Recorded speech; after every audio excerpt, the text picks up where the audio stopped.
Parole du jour, enseignement et prédication pour vous édifier. Royalty TV, votre chaîne chrétienne, c'est Christ qui règne.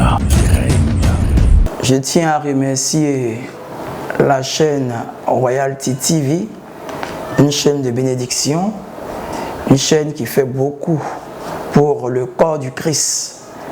Et je tiens à bénir le peuple de Dieu, tous les téléspectateurs de cette chaîne, pour la grâce que Dieu nous donne encore une fois de partager sa parole. Aujourd'hui, le thème de notre parole est « Tout commence par une sémence ». Toute une vie est une sémence. Notre foi est une sémence. Et ce thème est tiré du psaume 126, à partir du verset 1 à 8. Je suis le frère berger Angeman Nado de la Fondation Siloué pour les Nations. Quand l'Éternel ramènera les captifs de Sion, nous étions comme ceux qui font un rêve. Je vais aller dans le verset qui va me permettre de pouvoir étayer ce thème. Ceux qui sèment avec l'âme moissonneront avec chant d'allégresse. Celui qui marche en pleurant, quand il porte la sémence, revient avec allégresse quand il porte ses gestes. Bien-aimé, je disais tantôt que la vie est une sémence. La foi est une sémence. Notre comportement est une sémence. Notre manière de marcher est une sémence. Voilà pourquoi dans une vie, si vous n'avez pas pris la peine de planter quelque chose en terre, ne vous attendez pas à moissonner quelque chose. Il faut forcément s'aimer une graine pour avoir une moisson. Et dans la vie de tout un chacun, nous devons apprendre ce qu'on appelle la sémence. Vous voyez, frères et sœurs, le peuple hébreu était dans la captivité. Ils étaient en déportation. Nous avons vu des personnes comme Esdras, des personnes comme Néhémie, des personnes comme Esther qui sont les fils de la déportation, qui étaient dans la captivité. Et quand vous lisez le psaume 137, il vous explique un peu comment cette captivité se faisait. Nous étions assis et nous pleurions en nous souvenant de Sion, au sol de la contrée. Nous avions suspendu nos harpes. Là, nos vainqueurs nous demandaient des chants et nos oppresseurs de la joie. Chantez-nous quelques-uns des cantiques de Sion. Comment chanterions-nous les cantiques de Sion sur une terre étrangère? Si je t'oublie, Jérusalem, que ma droite m'oublie, que ma langue s'attache à mon palais. Frères et sœurs, pour vous dire que la captivité n'est pas une condition sine qua non pour empêcher un enfant de Dieu de demeurer dans sa bénédiction. Le peuple était sous la captivité babylonienne. Le peuple a souffert et pendant leur souffrance, on leur demandait de chanter des cantiques de joie. C'est comme vous êtes en train de souffrir. En Côte d'Ivoire, on vous demande de chanter le zouglou pendant que vous êtes sur la mer en train de mourir. Le peuple était dans cette captivité. Mais il y a des personnes de la captivité qui ont impacté mon attitude. Des personnes qui n'ont pas succombé aux œuvres des ténèbres. Esdras avait une mission. Esther avait sa mission.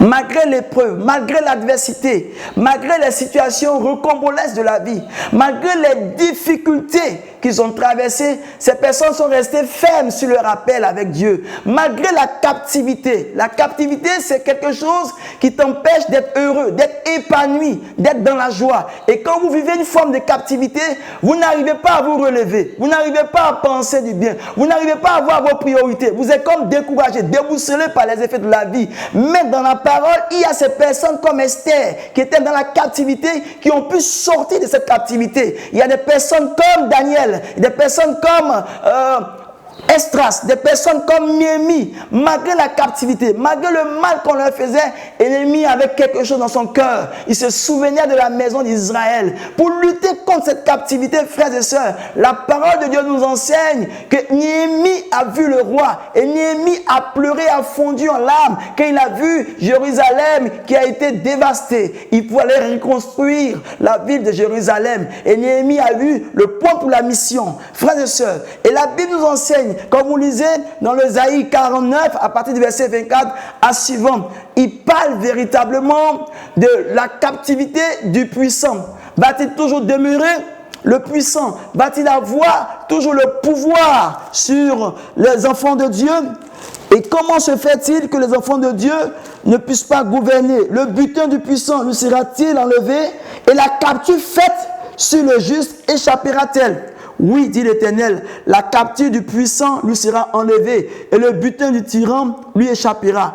Je combattrai tes ennemis. Dieu parle à une personne qui me suit sur cette chaîne.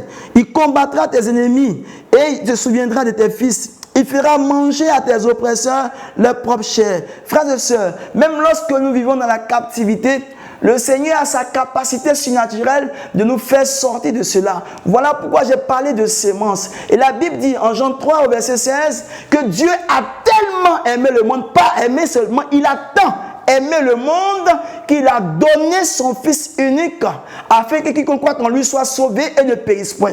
Le don, la sémence de Dieu pour l'humanité, c'était Jésus-Christ de Nazareth. Le don gratuit que Dieu a donné pour qu'aujourd'hui nous soyons heureux, c'est Jésus. Frères et sœurs, tu dois avoir la sémence de ton appel à l'intérieur de toi pour que face à l'adversité, la parole de Dieu te dit, tu seras dans la détresse, mais tu ne seras jamais dans le désespoir. Tu seras persécuté de toutes parts, mais tu ne seras jamais abandonné. Tu seras battu, réduit à néant, mais la main de l'Éternel sera avec toi. Et les hébreux ont crié, oh Jérusalem, si je t'oublie, que ma langue se colle à mon palais. Frères et sœurs, il y a une sémence qui va produire le miracle en toi. Il y a une sémence qui va produire l'enfantement en toi. Il y a une sémence qui va produire le travail en toi. Tout est une idée de sémence. Quand tu sèmes dans la parole de Dieu, la Bible dit en Jean 15 au verset 7, si vous demeurez dans mes paroles et que mes paroles demeurent en vous, demandez-moi toutes choses, je vous donnerai. Frères et sœurs, vous avez la sémence de Dieu en vous. Vous avez l'esprit de Dieu en vous. La capacité qu'un homme a pour réussir une vie se trouve à l'intérieur de vous.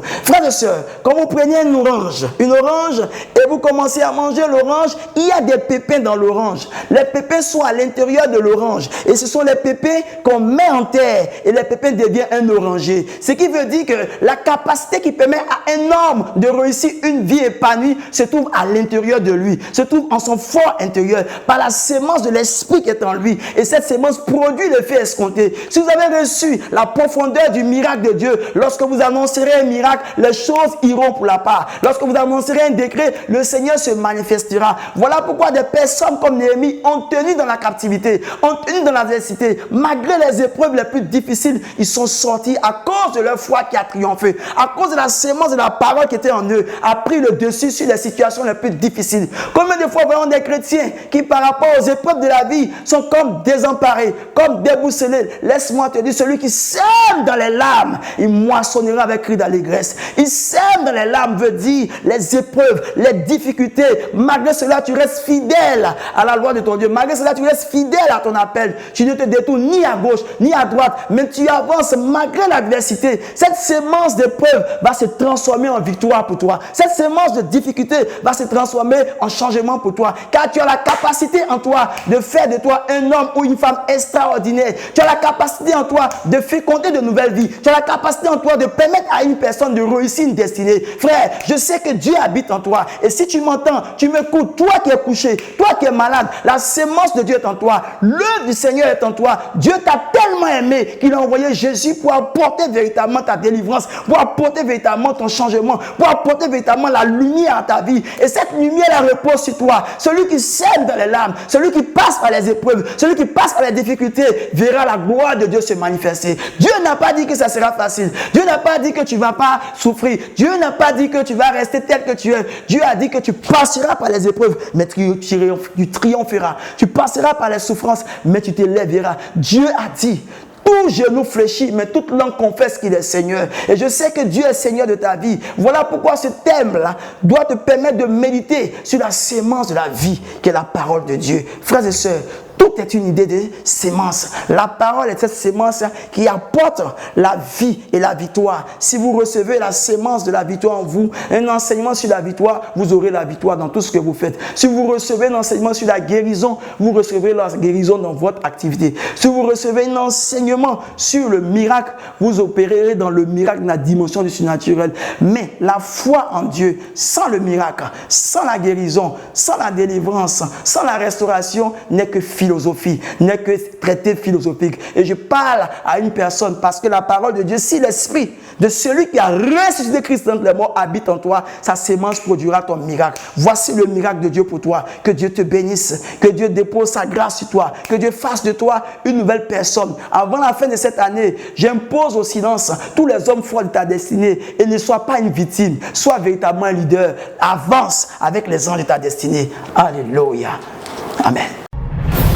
Parole du jour, enseignement et prédication pour vous édifier.